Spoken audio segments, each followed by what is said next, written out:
Hi everyone, எல்லாரும் எப்படி இருக்கீங்க? நல்லா இருப்பீங்கன்னு நினைக்கிறேன். 11th ஸ்டாண்டர்டுக்கு வீடியோ எல்லாம் தவிச்சு போயிட்டீங்களா?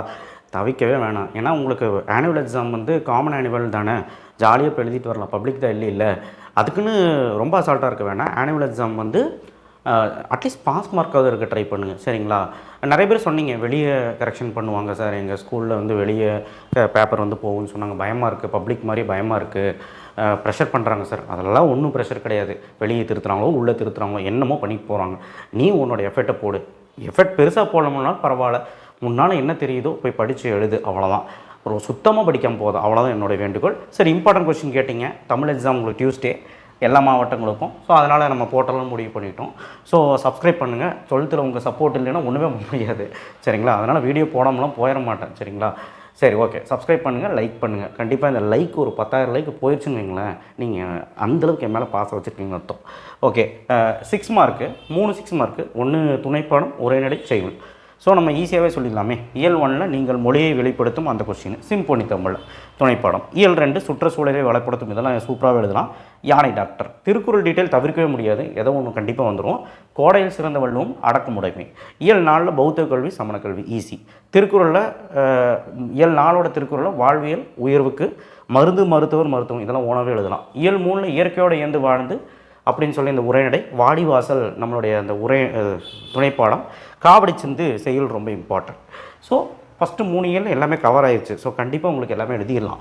ஸோ 5வது இயல் வந்து பார்த்திங்கன்னா மதினா நகரம், நர்த்தகி நடராஜன், ரெண்டுமே தவிர்க்க முடியாது. இயல் 6 ஒன்றே ஒன்று பார்த்தா போதும், பாரதிதாசன், புரட்சிக்கவி. ஸோ எவ்வளோ கம்மி பண்ண முடியுமோ கம்மி பண்ணியிருக்கேன். சிறுவினா. ஸோ எப்படி நெடுவினா எழுதுவீங்க தெரியுதோ இல்லையோ, சைட் ஹெட்டிங் போர்டு. இப்போ புரட்சிக்கவினா இப்போ புரட்சிக்கவின் சைட் ஹெட்டிங் போர்டு, பாரதிதாசன் புரட்சிக்கவி போட்டுட்டு நீ பாட்டு குறிப்பு சட்டம் போட்டு ஒரு பாக்ஸ் போட்டு உள்ள முன்னுரை, அதுலேருந்து எல்லாமே ஒரு 4 ஹெட்டிங் எழுதி முடிவுரை, ஒரு 6 ஹெட்டிங் வர மாதிரி பார்த்துக்கோ. 6 மார்க்னா அப்படி தான் எழுதணும், சரியா? அடுத்தது சிறுவினா. அப்புறம் சைட் ஹெட்டிங் போட்டு 3 பாயிண்ட் எழுதினா போதும். சிறுவினா இயல் 1, இயல் 2 குறள் கொடுத்துருக்கேன் பாருங்கள் நடுவில். இயல் 3, இயல் 4, இயல் 5, இயல் 6, ஓகேவா? இயல் 4 குறளில் வந்து சிறுவினா வேண்டாம், இதில் மட்டும்தான் சிறுவினா கொடுத்துருக்குறேன். ஸோ அதுக்கப்புறம் செய்யுளும் உரைநடை மிக்சடாக இருக்குது இதில், ஓகேவா? புக் பேக்கில் என்ன இருக்கோ நான் அப்படியே கொடுத்துருக்குறேன். செய்யுளும் உரைநடை, ஏன்னா உங்களுக்கு செய்யுள் 2 எழுதணும், உரைநடை 2 எழுதணும், எழுதிடலாம், சரியா? இது படித்தா அதே மாதிரி குருவினாவும் அப்படி தான். செய்யுளில் 3 எழுதணும், உரைநடை 2 எழுதணும், கண்டிப்பாக எழுதிடலாம் இது படிச்சிங்கன்னா. திருக்குறளில் வந்து பார்த்திங்கன்னா 2வது இயலில் வந்து 1 5, இயல் 4 வந்து குறளில் வந்து 1 2. ஸோ மீதி எல்லாமே உங்களுக்கு சிம்பிளான கொஷின்ஸ் தான். நெடுவினா படிச்சுட்டு நீங்கள் சிறுவினா குருவினா படிக்கும்போது இன்னும் ஈஸியாக இருக்கும், சரிங்களா? அடுத்தது 4 மார்க்கு முடிஞ்சு, 2 மார்க் முடிஞ்சு, 6 மார்க் முடிச்சு. அடுத்து 4 3 12. இந்த செஷனில் தான் எல்லாத்துக்கும் மார்க் போகுது. ஏன்னா எப்படி எழுதுன்னு தெரிய மாட்டேது. அணி என்னால் அணி வைக்கணும்? வேற்றுமை அணி, ஊமை அணி, சொல் பின்வரும் நிலை, பிரிது மொழிதல் அணி, சொற்பொருள் பின்வரும் நிலை அணி. ஸோ கண்டிப்பாக இந்த அணியெல்லாம் வந்து ஈஸியாக அப்படின்னு கேட்டால் எப்படி எழுதுவீங்க?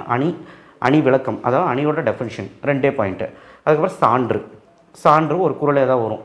அதுக்கப்புறம் அணி விளக்கம், அணி பொருத்தம் எழுதுங்க. அணி விளக்கமோடு ஓகே.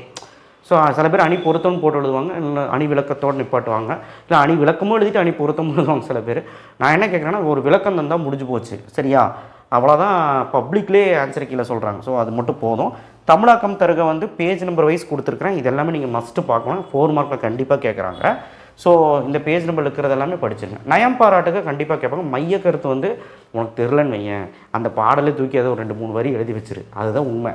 ஆனால் மையக்கருத்து நீட்டாக எழுத ட்ரை பண்ணுங்கள். 1 மார்க் அதை கலெக்ட் பண்ணுறாங்க. நயம் வந்து எதுகை மோனை இயபு, இயபுன்ட்டு இல்லை, எது வேணாலும் எழுதலாம். எதுகை மோனை இயபு ஈஸியாக இருக்கும். ஏபுன்னு என்ன ரைமிங் வேர்டு, எதுகை மோனை அப்படிங்கிறது உங்களுக்கு தெரியும், சின்ன வயசுலேருந்தே படிக்கிறீங்க. ஸோ 3 நயம் எழுதிட்டு லாஸ்ட்டில் முடிவுரை இல்லைனா அணி பொருத்தம் சுவை அப்படின்னு எழுதுகிறாங்க. பட் தேவையே கிடையாது, ஓகேவா? ஏன்னா 3 நயமுக்கும் மையக்கருத்துக்கு 4 மார்க் கொடுத்துருவாங்க. பேஜ் நம்பர் 74 7 8 அது பகுபது ரூல் போயிடும்னு நினைக்கிறேன். ஸோ அந்த கொஸ்டினே வந்து ஒரு 4 மார்க்கில் கேட்குறாங்க. இந்த பேஜ் நம்பர் 74 7 8 நல்லா பார்த்துக்கோங்க. பேஜ் நம்பர் 131 கருத்துப்படத்தை புரிந்து கொண்டு, இது ஓனாவே பேராகிராஃப் எழுதலாம். பேஜ் நம்பர் 151 சொல்லெடுத்து தொடர்ந்து, இது கைடில் பார்த்து படிச்சுங்க.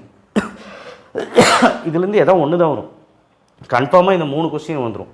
அதுக்கப்புறம் திணைத்துறை ஏதாவது கேட்டாங்கன்னா அதை விட்டுருங்க. இப்போதைக்கு திணைத்துறை ஏதாவது இம்பார்ட்டண்ட்டாக கேட்குறாங்கன்னா நெக்ஸ்ட் வீடியோ சொல்கிறேன், அவ்வளோதான், வேறு எதுவும் இல்லை. அடுத்தது 3 எழுதலாம், 5 கொடுத்து 3 தானே எழுதலாம். 7 to 14 பயிற்சி, இதுலேயும் மார்க் விட்டுறீங்க. 7 × 2 14. ஸோ 10 கொடுத்து 7 எழுத சொல்லுவாங்க. புணர்ச்சி பகுபத உறுப்பிலக்கணம் தெரிஞ்சுதுன்னு வைய, உனக்கு ஈஸியாகவே எழுதிடலாம். ஏன்னா எல்லாமே புக்குக்கு பின்னாடி இருக்கிற கொஷின்ஸ் தான், பேஜ் நம்பர் போட்ட கொஷின்ஸு, பேஜ் நம்பர் போட்டிருக்கேன். ஸோ புணர்ச்சி பகுபத உறுப்பிலக்கணம் நீ ஒரு வேளை விட்டுட்டிங்கன்னா அவன் இலக்கண கொஸ்டின்னு கேட்பான், இலக்கண கொஸ்டினும் கொடுத்துருக்குறேன். ஸோ எப்படி ஏதாவது ஒன்று ட்விஸ்ட் பண்ணிட்டானா ஒரு 6 5 ஆகிடும். ஸோ அதனால் புணர்ச்சி பகுதியுறுப்புகளும் எழுத ட்ரை பண்ணுங்கள். இப்போ 7 × 2 14 பிறமொழி சொற்களை தமிழாக்கம் தருக. இதெல்லாம் ரொம்ப ஈஸி. பேச்சு வழக்கு எழுத்து வழக்கு பேஜ் நம்பர் 19. வேறு சொற்களை எடுத்துக்காட்டில் உள்ளவாறு தொடர்பு, இதுவும் ஈஸி. மயங்கோலி சொற்கள் பேஜ் நம்பர் கொடுத்துருக்க பாருங்க. வள்ளினிமை எட்டும் நீக்கி எழுதுங்க, சும்மா பார்த்தா போதும். விடுபட்ட இடத்தில் அடுத்த வர வேண்டிய சொல், இதுவும் மிஸ்ஸிங் லெட்டர் ஈஸி. சொல்லை பிரித்து சேர்த்தது கன்ஃபார்மாக வரும். தொடர் மாற்றம் அதுவும் வரும். புதிர்களுக்கான விடை அதுவுமே அவங்களே ஆன்சர் கொடுத்துருப்பாங்க. மரபு சொற்கள் அதுவும் ஈஸி. கலைச்சொல் எல்லா ஏழையும் பார்த்துங்க. இப்போ 10 தான் பார்க்க போகிறேன். கலைச்சொல் எல்லா ஏழையும் பாரு, ஏன்னா 2 கேட்பாங்க 2 மார்க்கில்.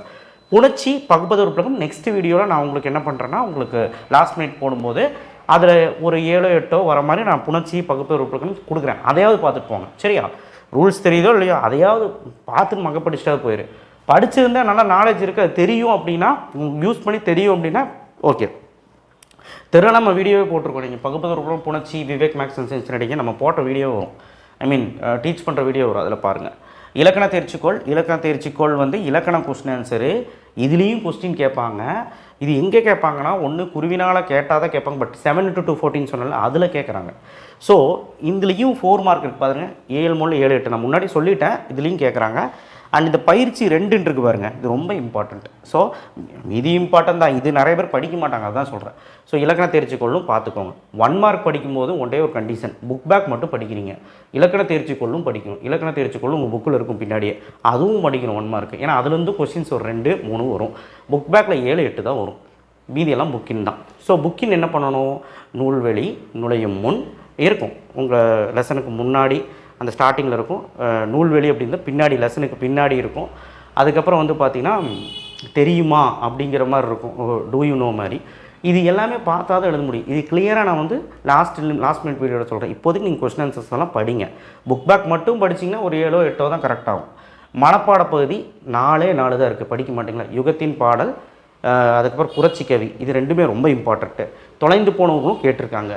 குறுந்தொகையும் 4 லைன் தான், ஈஸி. ஸோ 4 தான் இருக்குது, 4மே படிச்சிரு. ஏன்னா 3 நாள் டைம் இருக்குல்ல, படிச்சிரு.